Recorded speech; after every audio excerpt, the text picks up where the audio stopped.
You're here wondering, would I ever move back to America? Would I move back to America in 2026 with everything that's happening with the ending or possible ending of dual citizenship, the way that the West is almost kind of being locked down into itself, and with all of the alerts and World War III's that are happening, including the fact that I'm pregnant? Would I go back to America and say, you know what?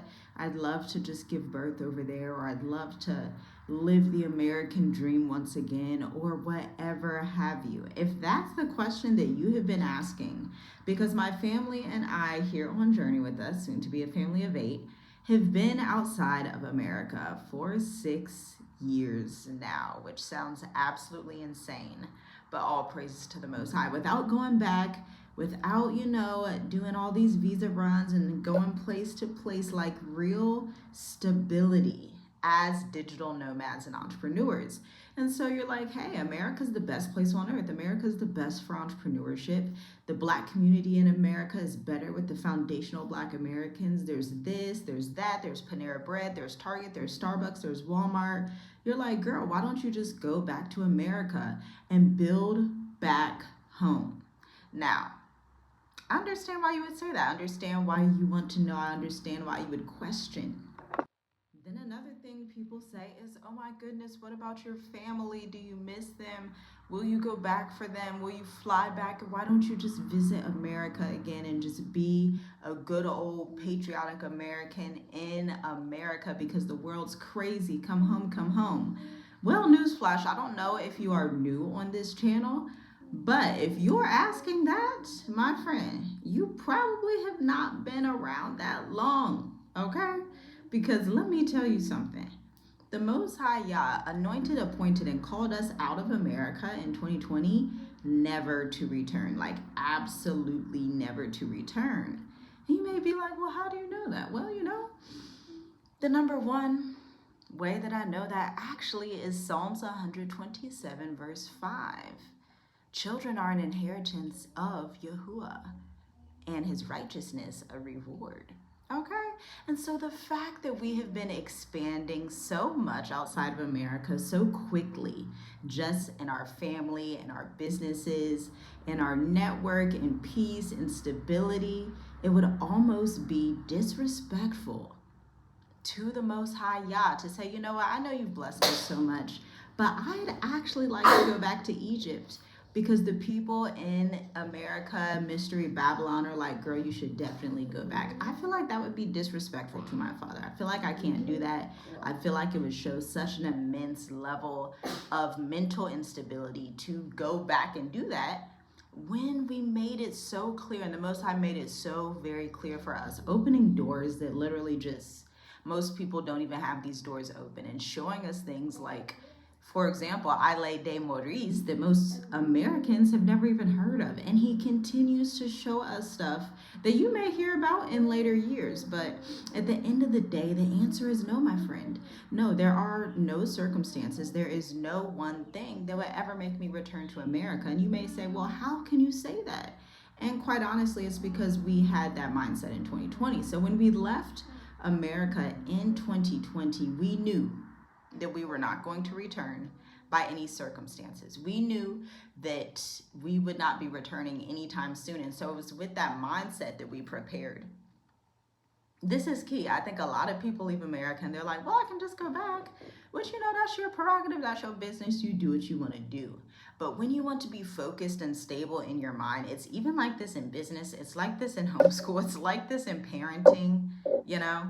You have to focus and be stable and single-minded in one direction. Follow the narrow path. Follow the path that the Most High Yah has prescribed for you, my friends, and don't be unstable about it, especially in 2026. Like, we don't have time in 2026 to be unstable, because 2026, as you should know, is going to be the year of economic decline. I was watching my husband trade yesterday, and I was like, oh, how's it going? Is it a good trading day? Is it a bad trading day? And he was like, it's actually a really good one. It's a really good trading day, because he knows the market is going down. And so you may say, he knows the market's going down. Wouldn't that be bad? But he has mastered the ability to make money when the market is going up or down. Actually, you can make a lot when it's going down by placing sales and puts that actually sell off these company shares. But just by even looking at the stock market, if you have not been looking at the stock market, I don't know what you're doing. And if you're like, oh, we shouldn't do that, it's people that believe in y'all. Well, my friend, guess what? Joseph was strategizing, saving corn, saving resources, probably managing the gold, the silver of Egypt. Remember, Egypt was a wealthy nation. You think that they just had corn that he was saving? He was saving other finances as well, other resources. Okay, probably spices, holding the cinnamon. Okay, so he understood the market of his day through his vision. And so it's the same thing in the here and now, that you need to understand the market of your day, hopefully through the visions the Most High is giving you. Or if you haven't received those yet, you may want to ask for them and start to study and start to become more acquainted with global economics. Because I'm telling you right now, 2026 is going to rock the Western world. It's going to be the type of thing that we've just never seen before. And friends, by the time we hit 2030, we're not even going to recognize this earth anymore. In fact, I saw a post on Instagram that was like, these are the 10 technologies that will not exist in 2030. Let's look at them together real quick so that we can really get an idea of where we're at in this AI innovation, AI leadership government's timeline, because I just really don't want you to be in the dark. I really don't. Isaiah 62 says, arise and shine, the light has come upon you. Let that light of wisdom and learning and understanding and all that getting and understanding, let that light of understanding come upon you so that you're able to discern the times and go to where you need to go in this world before 2027. Definitely before 2030, hopefully in 2026. But let's go ahead and look at it. Let's see what technologies are going to be different. And by the way, if you're a mature adult or you're a digital nomad that wants to go on sabbatical, or you want to expand your business in other territories with a premium residence, with a type of, they call them temporary self-employed permits in a lot of countries.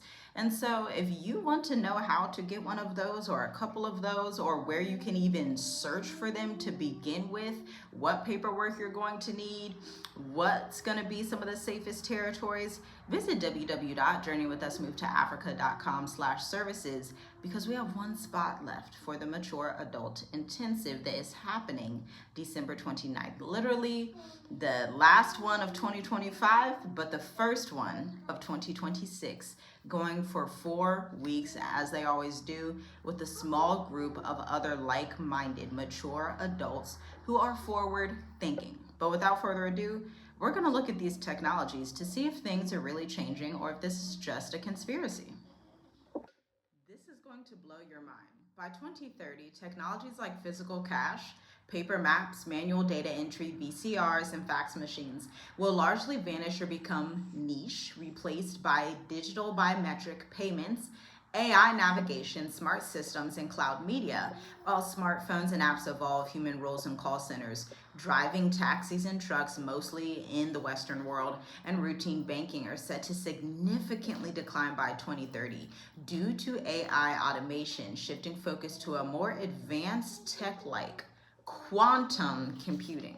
Now, here are 10 types of tech practices likely to disappear or fade by 2030. We already talked about physical cash and plastic cards. They want the contactless QR codes, biometric payments, and they want to make physical money be outdated. Paper maps and street directions, AI-powered navigation, and smart devices makes physical maps obsolete. VCR tapes and DVDs, streaming and cloud media have already replaced physical media. Fax machines replaced by email, digital documents, and cloud sharing. Traditional banking branches. Only online banking and digital finance is going to exist to reduce the need for brick and mortar locations. This is something that I didn't even consider, because I love online banking. It's fantastic. I don't have to go into banks and things like that. But I'm like, wow, that does make sense when we're going to see this collapse that happens in 2026. banks shutting down. So some of them will only be able to stay open because they're going to have an online branch, and then that's it. That's really, really fascinating. Like, I remember I would go with my granny and she would like cash her checks and stuff and like go do everything the old way. She would literally pay for clothes with a check, like just like the old way. That old way of living is completely gone, my friends, unless you live in Africa, okay? If you're in Africa, then you know we're pretty much kind of low key in the 1980s, but it's cool, okay? It's beneficial. Telemarketing and manual data entry, AI can handle both of these human-based tasks. Routine customer service centers, AI and sophisticated chatbots already handle basic inquiries, and basic website app interfaces will become more immersive, voice-driven, and integrated into AI. Some technologies will evolve and not disappear. They're saying smartphones will evolve into like an augmented reality device. Healthcare will shift from in-person labs to AI diagnosis and remote monitoring. Oh, that last one's very strange to me, and that's one of the ones that really gets me. That's the main, I think, the future of America, the future of Western society, and these societies that will be overly tech heavy.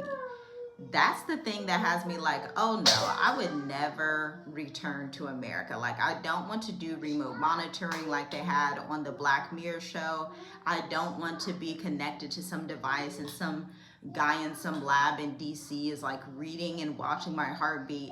Like, it's cool. I think I'd rather stay in Africa. I think I'm gonna stay on the islands. It's cool.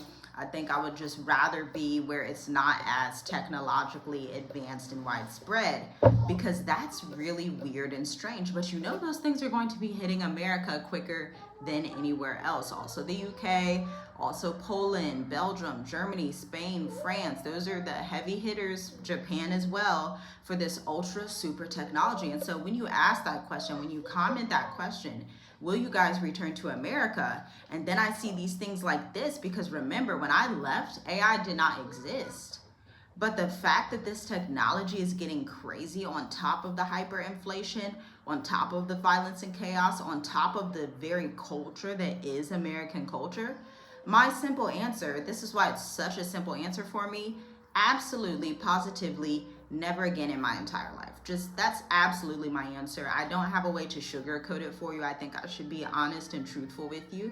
I think that I shouldn't just be, you know, like, well, maybe I'll go and just go to Toys R Us or get a Starbucks coffee. Like, I have coffee out here that I can grab. In fact, I'll probably go make some right now with some banana bread. And so I just don't see it as a requirement or as helpful to my spiritual life in any way. For my children's legacy, I don't see it as helpful in any possible way to live in the American empire, the falling American empire. Now, does that mean I'll give up my citizenship? Absolutely not. My ancestors worked for that, slaved for that, blood, sweat, and tears, literally, beatings. But we know slave history. We're not about to go over that history, but I will be keeping my American citizenship.